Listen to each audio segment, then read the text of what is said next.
7번째 웰주거 서비스 전문가 포럼의 일환으로 24년도 4번째 전문가 컨퍼런스를 진행하도록 하겠습니다. 바쁘신 와중에도 행사 준비해 주시고 주제 발표를 준비해 주신 여러분들께 진심으로 감사 말씀을 드리면서 시작을 하도록 하겠습니다. 남겨놨던 그런 부분들을 서로 소통하면서 그 문제를 풀어가고 장차 그거를 정착시켜 간다면 좋은 우리한테 그런 문화가 되지 않을까. 특히 주거 서비스 부분은 우리가 지난해 이어서 지금까지 논의하는 것처럼 정부에서도 굉장히 관심을 가지고 있는 것 같습니다.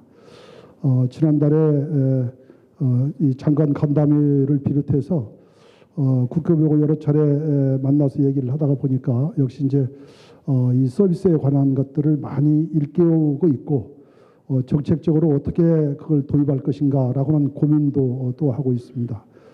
다음 달에는 또 우리 장관을 직접 모시고 바로 이 부분에 관한 것들을 또 우리가 논의하게 될 것으로 계획을 하고 있습니다.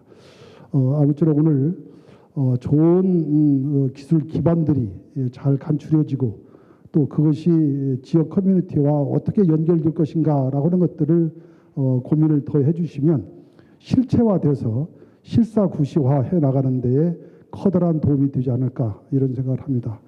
여기에 계신 전문가들은 바로 그런 부분에 있어서 초석을 놓고 그것이 실제 생활화되는 데에 기여를 하는 큰 공로자임에 틀림없습니다. 오늘이 이렇게 따뜻한 봄날 우리가 실내에서 열띤 이런 토론과 발제를 하지만 이런 것들이 하나하나 축적이 돼서 나라에 큰 보탬이 되리라 이렇게 생각합니다. 그런 자부심도 아울러 가져봅니다. 향후 산, 학, 연, 관이 잘 소통하고 협력한다면 IT 강국인 우리나라가 리드하는 K-하우싱 바람도 기대할 수 있지 않을까 하는 당찬 생각도 해봅니다. 그러기 위해서는 늘 강조하는 것이지만 주거 정책과 또 연구가 사람을 중심으로 해서 공간과 기술이라고 하는 하드웨어가 만들어지고 또 소프트웨어의 컨텐츠가 개발되고 또 그것이 잘 지속적으로 운영되는 모델 개발까지 이어져서 잘 융합하면서 만들어지는 그래야지만 그것이 가능할 것이라 생각합니다. 이제 그런 의미에서 오늘의 컨퍼런스가 굉장히 의미가 있고 또 오늘은 특별히 이 그 연구에 아주 계속 그 연구를 해오신 트리마란의 김용일 수석연구원님, 또 한국환경건축연구원의 김성환 수석연구원님, 또 건기원의 최창호 본부장님, 또 주거학회 우리 주거연구원의 윤영호 원장님께서 발표를 하시게 된 것을 기쁘게 생각하고 또 굉장히 기대가 되고 또 깊이 감사드리며 강연을 기대합니다. 서비스 센터에 전화 가셔갖고 오라고 하십니다.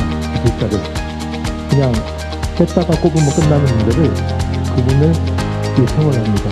이런 것들을 이런 기술 개발이라든가 이런 것 통해서 어떻게 해결할 수 있을까 굉장히 사소하지만 그런 것들이 굉장히 큰 도움이 되지 않을까 생각을 하거든요. 내가 이런 어떤 환경, 이제 웰빙 주거 환경을 조성을 해야 되겠다. 그러면 어떻게 해야 되지? 뭘 해야 되지? 이렇게 할 때 거기에 해야 될 항목들이 평가할 항목들이 쭉 있어요. 그러면 그걸 어느 수준으로 하면은 되는가 하는 것들을 알기 때문에 상당히 접근하기가 쉽습니다. 이 기획과제의 성과물은 결국 국토부가 R&D를 수행하기 위해서 하는 거거든요. 물론 주거복지 차원에서 어떤 그 정책자를 위한 것이기도 하지만 국토부의 R&D 수행 차원에서는 뭔가 R&D적인 요소들이 좀 나와야 되기 때문에 그런 측면으로 지금 기획과제를 이제 바라보고 있습니다. 낮추면 수명이 길어지는 거죠. 그래서 나온 부분이 눈이 잘 안 보이고 잘 안 들리고 그다음에 그렇게 했을 때 굉장히 잘 듣고 눈이 잘 보이면 행동이 더 많아져서 에너지 소비가 더 많아질 수 있는 부분이 존재한다. 저는 우스꽝스럽게 그렇게 이야기를 하는 거죠. 고리층을 위한 주거복지 단지, 그다음에 시선에 여론들이 절대로 좀 반영을 해보자 해서 전체적인 반응이 많이 돼가고 있습니다. 그래서 그런 의견들이 실제로 반영이 되고 있는 의견들이 꽤 많으니까 좋은 의견들이 있으면 되겠습니다. 그럼 스마트 하우징의 주요 이 계층은 누구로 해야 될 건가?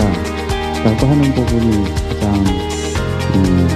마음에 와닿는, 그러니까 중산층 대상으로 갈 수밖에 없는 거라고 보여지거든요. 그러니까 주변에서 새로운 기술을 도입한다라고 하는 부분은 반드시 비용이 상승될 수밖에 없는 상황이거든요.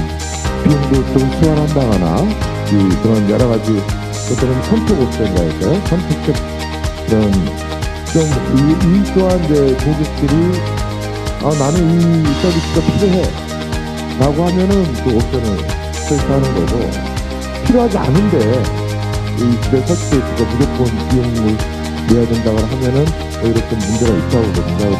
구축과 신축은 모듈이 또 달라야 되는 건 아닌가. 그 아파트와 비아파트는 또 모듈이 달라야 되는 거 아닌가. 고령자와 다른 일반 가구는 또 달라야 되는 거 아닌가. 그러니까 어쩌면 기술의 모듈이 굉장히 이 유형화를 어떻게 하느냐에 따라서 다양화될 수 있겠다.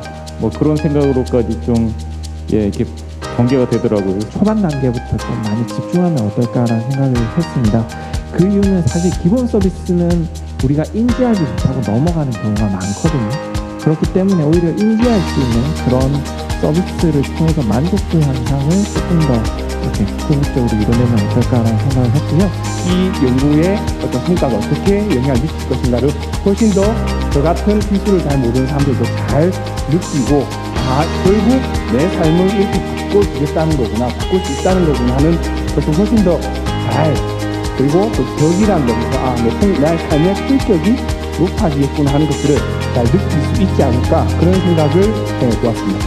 기술을 쓸 수 있도록 기술을 전달해 주시면서 기술 전달 체계를 만들어주는 게 굉장히 필요할 것 같고요.